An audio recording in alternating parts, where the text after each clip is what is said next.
साथियों, तीसरे चरण की रैली प्रदर्शन आज हम लोग मोराबादी मैदान से निकलकर करमटोली चौक से जेल मोड़ के बाद साथियों हम लोग कचहरी चौक और कचहरी चौक से हम लोग राजभवन नियर जाकिर हुसैन पार्क धरना प्रदर्शन स्थल में पहुंचे। साथियों, हमारी रैली धरना प्रदर्शन में तब्दील हो गई।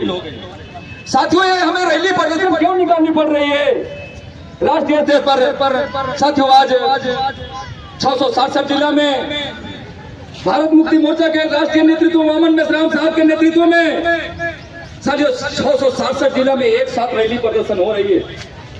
और इस रैली प्रदर्शन के पूर्व भी हम लोगों ने 5 जनवरी को 567 जिला में जिला अधिकारी के माध्यम से राष्ट्रपति महोदया को साथियों ज्ञापन दिए थे और बताए थे कि जो चुनाव आयोग जो ईवीएम के ऊपर में जो गड़बड़ी कर रही है, इसका जो सुप्रीम कोर्ट आदेश दिया है उसको फॉलो किया जाए, और नहीं तो हम लोगों ने 10 तारीख को धरना प्रदर्शन करेंगे ऐसा अल्टीमेटम दिए राष्ट्रपति को। और पुनः हम लोग 10 तारीख को धरना प्रदर्शन किए और फिर जिला अधिकारी के माध्यम से राष्ट्रपति महामहिम को हम लोग ज्ञापन दिए। बड़ा दुख की बात है साथियों, आज तीसरे चरण की रैली 567 में जिलों में हमें निकालनी पड़ रही है और आज भी जिला अधिकारी के माध्यम से राष्ट्रपति को ज्ञापन जानी है।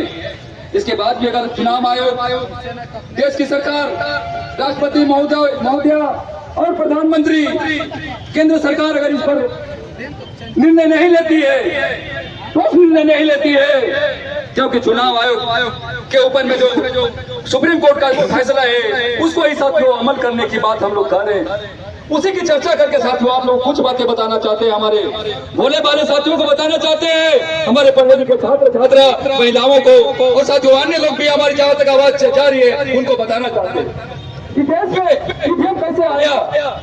जबकि साथियों इस देश की जो पड़ोसी कंट्री है, बांग्लादेश है, पाकिस्तान है, जापान है, अमेरिका है, चाइना है, ऐसे जितने भी डेवलप कंट्री है उसमें ईवीएम मशीन नहीं चलती, भारत में ही चलती है। क्यों चलती है उसका एक इतिहास है। 1990 के दशक में साथियों काशीराम साहब ने नारा लगाया दिल्ली में जब वो नारा लगाया कि देश के धन धरती के 100 में 90 भाग हमारा है, इस देश के धन धरती के 100 में 90 भाग हमारा है, वोट हमारा, राज तुम्हारा, नहीं चलेगा नहीं चलेगा। जब नारा लगाया साथियों, देश के शासक वर्गों का कान खड़ा हुआ, जिनकी संख्या 3.5% है, अरे मूल निवासी का 90 प्लस पॉपुलेशन है। अगर इन लोगों को ये मैसेज चला गया 6 लाख गांव में तो कि वोट हमारा, राज तुम्हारा, नहीं चलेगा, देश के धन धरती के 100 में 90 भाग हमारे हैं, वोट हमारा, राज तुम्हारा, नहीं चलेगा नहीं चलेगा। ये बातें अगर 6 लाख गांव में चली गई तो ये लोग सत्ता शासन चला पाएगा 3.5% के लोग।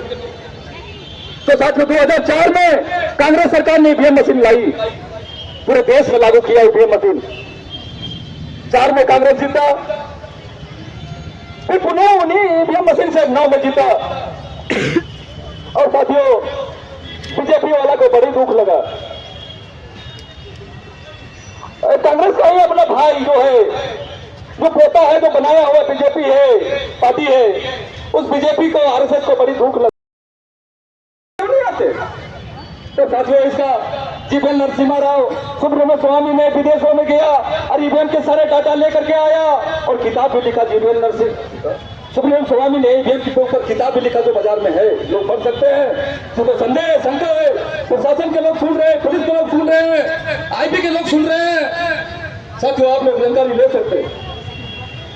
साथियों जीवन नरसिम्हा राव और सुप्रीम कोर्ट के एडवोकेट है और बीजेपी का कैडर है। सुब्रमण्य स्वामी ने सुप्रीम कोर्ट में केस लेकर गया, सुप्रीम में जो केस कोर्ट में लेके गया पूरे साक्ष्य और प्रमाण के साथ में साथियों अपना पक्ष रखा कि ईवीएम मशीन से फ्री फेयर एंड ट्रांसपेरेंट चुनाव नहीं होता सर। और उसी के आधार पर 8 अक्टूबर 2013 को सुप्रीम कोर्ट ने फैसला दिया। साथियों वोट का अधिकार इतना महत्वपूर्ण अधिकार है, हमको राजा बनने का अधिकार है। हम लोग 10-20 रुपया में बेच देते हो माँ बहन, कोई 75 साल में झेल रहे हम लोग, याद रखना। 10-20 रुपया में हम लोग वोट बेचते हैं ना, ये वोट हमको बाबा साहब ने राजा बन के लड़ के दिया है। सेकंड राउंड टेबल कॉन्फ्रेंस में हमको बहुत मुश्किल से लड़के मिला है, इसका इतिहास बोलने का समय नहीं है अभी। तो साथियों जब सुप्रीम कोर्ट ने 8 अक्टूबर 2013 को फैसला दिया ईवीएम से फ्री फेयर एंड ट्रांसपेरेंट चुनाव नहीं होगा, देश का कोई भी मीडिया नहीं बताया। लोकतंत्र को चलाने का 4 पिलर है, विधायिका, कार्यपालिका, न्यायपालिका और मीडिया। मीडिया स्वतंत्र है, ऑटोनोमस है, लेकिन सरकार के पद से मिलकर काम कर रही है। बड़ी दुख की बात है। इसू को नानी सू और नानी सू को इसू करके बताती है। जो मीडिया राष्ट्रीय मीडिया कहा जाता है, वो मीडिया किसी ने भी इस खबर को नहीं छापी, क्योंकि 90% या मूल निवासी नस्ल के लोगों को संवैधानिक अधिकार का बात है, जल जगह जमीन का बात है, हमारे हजारों पीढ़ियों की बात है, वो संविधान से है और साथ ही लोकतंत्र में चुनाव ईवीएम से है। और ईवीएम के ऊपर में साथियों सुप्रीम कोर्ट कह रहा है कि फ्री फेयर एंड ट्रांसपेरेंट चुनाव नहीं होगा। तो साथियों 10 साल शासन चलाया कांग्रेस ने, इसके ऊपर भी ये जो इंडिया है ना, इसके ऊपर बहुत सारे कंट्री है, ये यूनो के अंदर में आता है इंडिया, और वहां इंटरनेशनल कोर्ट है। तो साथियों बड़ा बवाल खड़ा हुआ इंडिया में। तब के सालों कांग्रेस वाले लोग बीजेपी आरएसएस के पास गए मिलने और कहे भाई आप तो राष्ट्रवाद हो, मदद बचाओ नहीं तो राष्ट्र बर्बाद हो जाएगा। अंदर में साथियों जो आपस में कंप्रोमाइज हुआ, उसी के तहत में साथियों जो बीजेपी को 2014 और 2019 दूसरे सेशन मिला। 14 में साथियों जब 13 में फैसला दिया सुप्रीम कोर्ट के वीवीपीएटी मशीन, ये इलेक्ट्रॉनिक मशीन से फ्री फेयर एंड ट्रांसपेरेंट चुनाव नहीं होगा, इसलिए वीवीपीएटी मशीन लगाया जाए, voter verification paper teller machine लगाया जाए। जब फैसला दिया 8 अक्टूबर 2013 को, तो इसे कंप्रोमाइज के तहत बीजेपी को सीट दिया, बगैर वीवीपीएटी लगाई, जीता 14 में बीजेपी। समस्या यहाँ है साथियों, बगैर वीवीपीएटी मशीन के जीता 14 में बीजेपी सरकार। और साथियों इसके बाद 19 का सेशन आया साथियों, तो हमारे बेसराम साहब ने साथियों केस लेकर सुप्रीम कोर्ट गए, और केस में साथियों 24 अप्रैल 2017 को बेसराम साहब केस जीत के आए। वो केस का फैसला है कि अगर जब 8 अक्टूबर 2013 को फैसला सुप्रीम कोर्ट दिया कि ईवीएम मशीन से फ्री फेयर एंड ट्रांसपेरेंट चुनाव नहीं होता है, इसलिए ईवीएम मशीन के साथ वीवीपीएटी मशीन लगाया जाए, voter verification paper teller machine लगाया जाए, और वहां से जो पर्ची निकलती है उसकी काउंटिंग की जाए।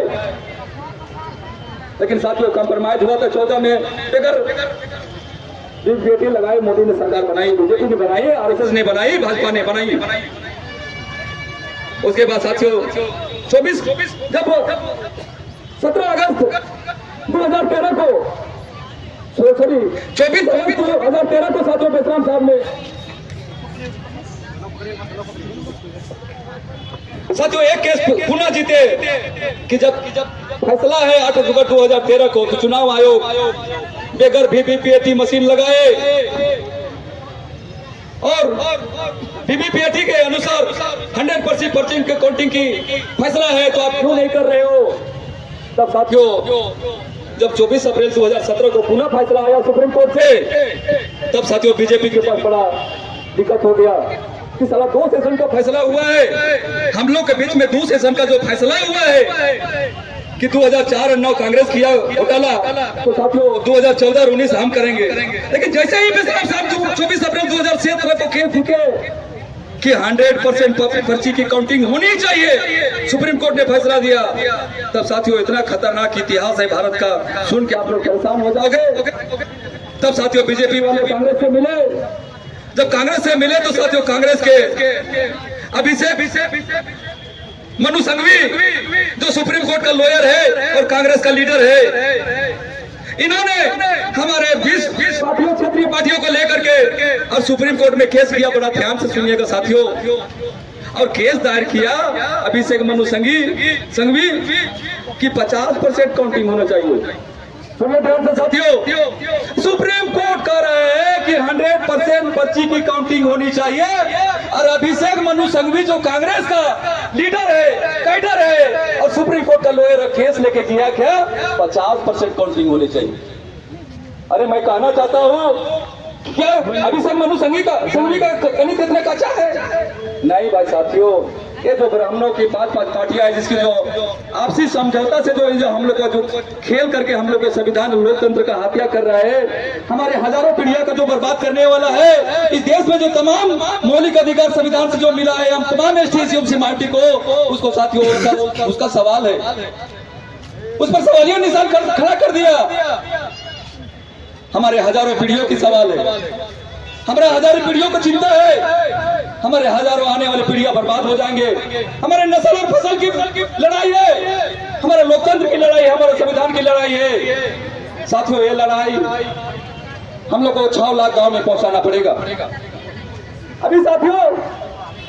अभी साथियों देश में हिंदू मुस्लिम का माहौल खड़ा करके साथियों पूरा उसी बीजेपी से साथियों इन्हीं सरकार लोगों ने आना चाहता है, जिन लोगों ने देश की तमाम सरकारी सेक्टर को साथियों 1992 में एलपीजी लागू करके तमाम उदारीकरण, निजीकरण और ग्लोबलाइजेशन, भूमंडलीकरण के तहत में साथियों हम तमाम एसटी माइनॉरिटी के, हमारे पढ़े लिखे छात्रों की नौकरियां, आदिवासियों के जमीन, कर्मचारियों के पेंशन, साथियों ऐसे तमाम अधिकार साथियों खत्म कर दिए गए। हमारे आने वाले हजारों पीढ़ियां तबाह हो गई साथियों। इसलिए आज तीसरा चरण का आंदोलन में साथियों अब जितने लोग भी हमारे गांव के लोग आए हैं, उनको मैं अपने दिल से साथियों इतना धन्यवाद देना चाहता हूं कि आप लोगों ने इस लड़ाई को लड़ रहे हैं। और साथियों अपने खर्चे से चलकर गांव से हजारों किलोमीटर से, सैकड़ों किलोमीटर से, 10-20 किलोमीटर से साथियों लोहरदगा का गुमला से भी हमारे प्रतिनिधि लोग आए हैं। यहाँ पता चला साथियों आप लोगों को बहुत तहे दिल से धन्यवाद करता हूँ। और साथियों आज का राष्ट्रपति ज्ञापन देने के बाद में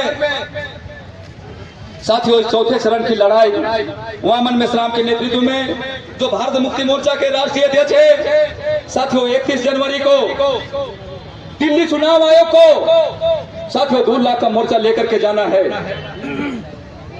साथियों आप लोगों ने भी, हमारे बच्चे लोगों ने नारा लगा रहा था कि चुनाव आयोग चोर है, गली गली में शोर है, चुनाव आयोग चोर है। साथियों प्रतिक्रिया करना पड़ेगा, कार्य करना पड़ेगा, उसको रोकने के लिए कार्य करना पड़ेगा।